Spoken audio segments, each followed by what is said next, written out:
حبايبي اللي وحشني، ازيكم رجاله؟ رجعنا بفيديو جديد الحمد لله، وكل سنه وانتم طيبين. وفيديو النهارده حرفيا يقدر انه يخليك تتدفى وانت قاعد في مكانك، لانه مش مجرد فيديو، ده احنا هنتكلم عن اسطوره من اساطير الطفوله بتاعتنا، الا وهو فيلم ذا بولار اكسبريس. هنتكلم عن الفيلم ونحلله ونشوف ايه اللي كان بيحصل فيه. بس قبل ما نبدا يا ريت تدعمنا باللايك والشير وسبسكرايب علشان نعرف نكمل في المحتوى العسل ده. يلا بينا. في ليله زي دي الكل بيدور على الدفى، يعني مش غريبه. هنا بقى يا معلم السر الكبير في الفيلم، ان توم هانكس هو اللي مثل كل الادوار في الفيلم. الطفل اللي هو بطل الفيلم، توم هانكس اللي كان عنده وقتها 40 سنه، هو اللي عمل حركات وتعبيرات وشه، والشخصيه القياديه، والرجل الغامض اللي هو هوبو اللي كان فوق سطح القطر، سانتا كلوز بنفسه، والد الطفل، الراوي اللي هو طبعا صوت البطل وهو كبير للمخرج روبرت زيمكس، واستخدم تقنيه الموشن كابتشر عشان ينقل روح توم هانكس لكل ركن في الفيلم. وده اللي خلق حاله الوحده الفنيه اللي بنحس بيها. يعني شوف مثلا كده دخل في الكواليس.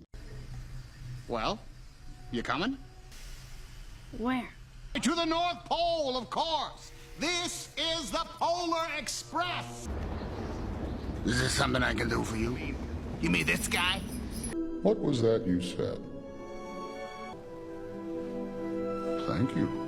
وطبعا الاطفال بيخوضوا المغامرات كلها في القطر، ويعدوا على كذا محطه ويشوفوا الاماكن بره عامله ازاي لحد ما يوصلوا سانتا كلوز. وفي الاخر الطفل بيتمنى الامنيه، وبعدين الطفل يكون راجع البيت يسمع صوت الجرس. طبعا هي حاجه عبقريه جدا وقتها انك تمثل كل شخصيات الفيلم بممثل واحد بس، لان طبعا اي ممثل كان ممكن اخره يعمل دورين، مثلا واحد توأم مثلا او الراوي بالكتير، انما ان هو واحد يمثل كل شخصيات الفيلم دي كانت حاجه جديده وقتها. الفيلم من انتاج سنه 2004 بس، وانا برشح لك الفيلم ده تتفرج عليه. الفيلم ده هيحسسك انك بتتدفى وانت بتتفرج عليه بروحه الحلوه. بس يا سيدي، ولو عجبك الفيديو لايك سبسكرايب وشير، وشوفك الحلقات الجايه. ولو عندك اي فيلم عايزني ارشحه لك قول وانا ممكن اتكلم عنه. وبس، سلام.